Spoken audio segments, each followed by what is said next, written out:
తిరుగుబాటు, వెల్లూరు సైనిక తిరుగుబాటు. అప్పుడు గవర్నర్ జనరల్ ఎవరంటే జార్జ్ బార్లో. జార్జ్ బార్లో అంటే ఆయనే ఇప్పుడు గవర్నర్ జనరల్గా పనిచేస్తుండు.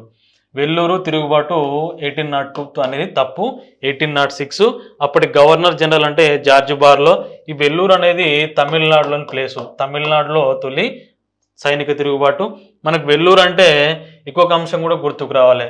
ఇక్కడ సిపాయిల తిరుగుబాటు ఎందుకు జరిగింది అనేది ఆ ఇన్ఫర్మేషన్ కూడా మనం తెలుసుకుందాం. ఇక్కడ బ్రిటిష్ అధికారి జార్జ్ క్రేడర్, ఈ జార్జ్ క్రేడర్ ఏం చేసిందంటే సిపాయిల పైన కొన్ని ఆంక్షలు విధించిండు.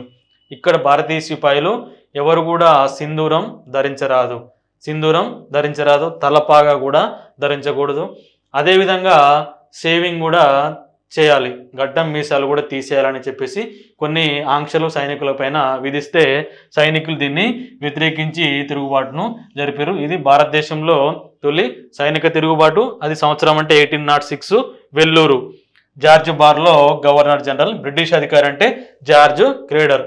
ఇంకొకటి ఇక్కడ వెల్లూరు అంటే మనకు సిఎంసి కాలేజ్ కూడా గుర్తుండాలి. Vellore CMC college, Christian medical college Vellore. దీని యొక్క ప్రత్యేకత ఏంటంటే భారతదేశంలో తొలి కిడ్నీ ట్రాన్స్ప్లాంటేషన్ అనేది ఎక్కడ జరిగిందంటే వెల్లూరులోనే జరిగింది. అది CMC college, Christian medical college. అట్లా కూడా గుర్తుంచుకోవాలి. మనకు వెల్లూరు అంటే సిఎంసి కాలేజీ గుర్తుండాలి, తొలి సైనిక తిరుగుబాటు అనేది గుర్తుండాలి. ఇది కారణం కూడా చెప్పిన, ఎందుకంటే సిపాయిలు తలపాగా ధరించకూడదు, సింధూరం ధరించకూడదు, నెక్స్ట్ సేవింగ్ చేసుకోవాలి. ఇట్లాంటి అంశాలను సైనికుల పైన రుద్దిరు.